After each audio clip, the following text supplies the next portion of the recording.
बांदी में खबर शामिल कंदासीं त बांदी भरसा गोठ मीर अब्दुल अज़ीज़ टाल प्रवासी अब्दुल रज़ाक डायरी पंहिंजे माइटनि जी ज़ियादतियुनि खिलाफ़ प्रेस कॉन्फ्रेंस कंदे चयो त पीरल डायरी पुलिस ऑपरेटर बांदी, गुलहसन डायरी, गुलाम शबीर डायरी, मीरल डायरी, अली मुराद डायरी, सिकंदर डायरी, अकरम डायरी, अब्दुल वाहिद डायरी ऐं सदाम डायरी जी ज़ियादतियुनि खां तंग थी प्रेस कॉन्फ्रेंस कंदे दाहियो त कुछ टाइम अॻु संगावती तकरार तां मसलो हलंदड़ हुयो।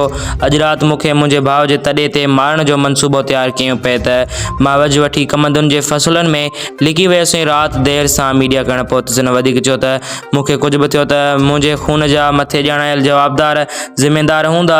अब्दुल रज़ाक डायरी जो वधीक चवणो हुयो त 2 महीना पहिरियां मूंखे पंहिंजे पुट पीरल डायरी जे चवण ते मूंखे मार कढाई अथसि। मुंहिंजे पुट खे चयईं त तव्हां पंहिंजे पीउ खे कुटियो, मुंहिंजी पुलिस जी ज़िम्मेदारी आहे, तव्हांखे कुछ भी न चवंदी। अब्दुल रज़ाक डायरी IG सिंध, DIG शहीद बेनज़ीर आबाद, SSP नवाब शाही वसवारनि खां मदद जी अपील कई आहे।